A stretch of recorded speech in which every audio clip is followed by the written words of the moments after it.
జూబ్లీహిల్స్ను గత బీఆర్ఎస్ ప్రభుత్వం గాలికి వదిలేసిందా? 10 ఏళ్ల పాలనలో కనీస సదుపాయాలు కూడా కల్పించలేదా? డ్రైనేజీ, మంచినీటి సమస్యలు కూడా పరిష్కరించలేకపోయిందా? అందుకేనా బస్తీ జనమంతా కారును షెడ్డుకు పంపించేందుకు సిద్ధంగా ఉన్నారా? ఈసారి మూకుమ్మడిగా కాంగ్రెస్కు మద్దతు పలుకుతున్నారా అంటే అవుననే సమాధానమే వినిపిస్తుంది జూబ్లీహిల్స్ నుంచి.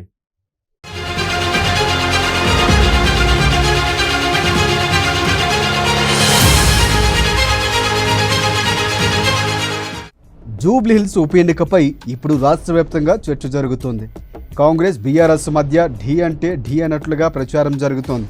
ముఖ్యంగా కాంగ్రెస్ పార్టీ ప్రతి ఇంటికి తిరుగుతూ ప్రభుత్వ అభివృద్ధి సంక్షేమ కార్యక్రమాలను వివరిస్తూ ముందుకు సాగుతోంది. ఈ సందర్భంగా బస్తీల్లోనే అనేక సమస్యలు వెలుగులోకి వస్తున్నాయి.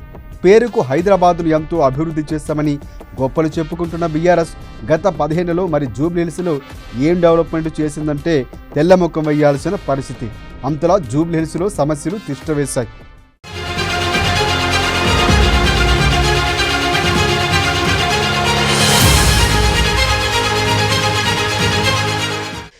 జూబ్లీహిల్స్ అంటే అంతా జూబ్లీహిల్స్ లాగే ఉంటుందేమోనన్న అపోహ జనంలో ఉంది. కానీ వాస్తవం ఏమిటంటే పేరుకు మాత్రమే జూబ్లీహిల్స్ నియోజకవర్గం ఉంది. మైసూరు పాకలో మైసూరు ఎలా ఉండదో అలాగే జూబ్లీహిల్స్ నియోజకవర్గం పరిధిలోకి జూబ్లీహిల్స్ కూడా రాదు. ఈ సెగ్మెంట్లో ఎర్రగడ్డ, బోరబండ, రహమత్ నగర్, షేక్పేట్, యూసఫ్గూడ, వెంగళరావు నగర్ డివిజన్లు ఉన్నాయి. 20% కాలనీలు, అపార్ట్మెంట్లు, గేటెడ్ కమ్యూనిటీలు ఉంటే 80% బస్తీలే ఉంటాయి. ఇక్కడ నిరుపేద మధ్యతరగతి వర్గాలే అధికంగా కనిపిస్తూ ఉంటాయి. జూబ్లీహిల్స్ పరిధిలోకి శ్రీనగర్ కాలనీ, మధురా కాలనీ ప్రాంతాలు, రాజీవ్ నగర్ కాలనీ, సారథి నగర్ సొసైటీ, కళ్యాణ్ నగర్, మోతీనగర్లో కొంత ప్రాంతం కాలనీలు ఉండగా Brigade gated community, Kalpataru, Vastavi, Brindavan, Janapriya apartments లాంటి కమ్యూనిటీలు ఉన్నాయి. మరీ ముఖ్యంగా ఎర్రగడ్డ, యూసఫ్గూడ, బోరబండ పరిధిలో ఎక్కువగానే బస్తీలు ఉన్నాయి. ఈ బస్తీల్లో కనీస మౌలిక సదుపాయాలు కూడా లేవు. పలుచోట్ల డ్రైనేజీ ఏరులై పారుతోంది. చాలా ప్రాంతాల్లో మంచినీరు రావటం లేదు. కొన్ని చోట్లయితే రోడ్లు ఎప్పుడు ధ్వంసమైనా పట్టించుకునేవారే లేరు. ఇలాంటి సమస్యలెన్నో ప్రచారంలో ఈ సమస్యలు నేతల దృష్టికి తీసుకువస్తున్నారు జనం.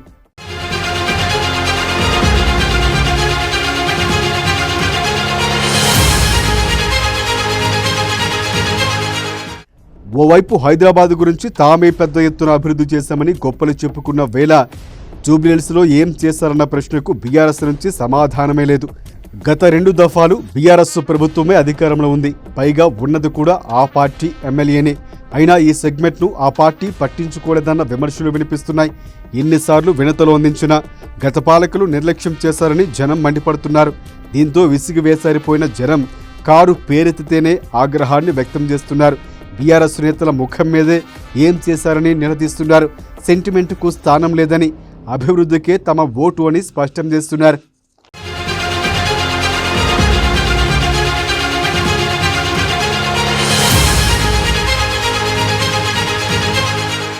జూబ్లీహిల్స్లోని బస్తీలన్నింటిలో ఇప్పుడు ఒకటే మాట వినిపిస్తోంది. ఈసారి కారును షెడ్డుకు పంపించి తీరాలని జనం తేల్చి చెబుతున్నారు.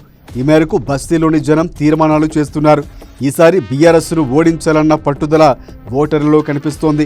జూబ్లీహిల్స్ను ఎవరు అభివృద్ధి చేస్తారో వారికే తమ ఓటు అని తేల్చి చెబుతున్నారు. అభివృద్ధి సంక్షేమమే తమకు కావాలని స్పష్టం చేస్తున్నారు. ముఖ్యంగా రాష్ట్రంలో అధికారంలో ఉన్న పార్టీకే మద్దతును తెలుపుతున్నారు. రేవంత్ నాయకత్వంలోని కాంగ్రెస్ సర్కారుకే తమ ఓటు అంటూ నినదేస్తున్నారు. రేషన్ కార్డులు, ఉచిత కరెంటు లాంటివన్నీ ఈసారి కీలక అంశాలుగా మారాయి. గరీబుల సంక్షేమమే అజెండాగా సాగుతున్నటువంటి హస్తం పార్టీకే తమ మద్దతు అన్న మాట జనం నుంచి వినిపిస్తోంది. చాలా ఇళ్లలో సీఎం రేవంత్ రెడ్డి ఫోటోనే కనిపిస్తోంది. సీఎం రేవంత్ రెడ్డి నాయకత్వానికి జై కొడుతూ కాంగ్రెస్కే తమ మద్దతు అని జనమంతా తేల్చి చెబుతున్నారు.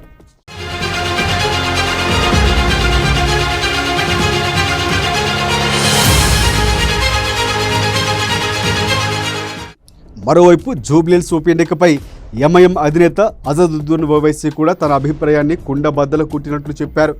జూబ్లీహిల్స్ నియోజకవర్గ ప్రజలు బీఆర్ఎస్ ప్రభుత్వం అసలు పట్టించుకోలేదని విమర్శించారు. జూబ్లీహిల్స్ బస్తీలు గత 10 ఏళ్లలో పూర్తిగా వెనుకబడ్డాయని ఆయన సంచలన ఆరోపణలు చేశారు. 10 ఏళ్ల పాటు కనీస సదుపాయాలు కల్పించడంలో బీఆర్ఎస్ విఫలమైందని వ్యాఖ్యానించారు.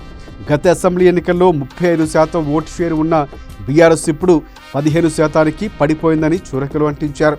అంతేకాదు సీఎం రేవంత్ రెడ్డి చాలా యాక్టివ్గా పనిచేస్తున్నారని ఓవైసీ చెప్పడం విశేషం.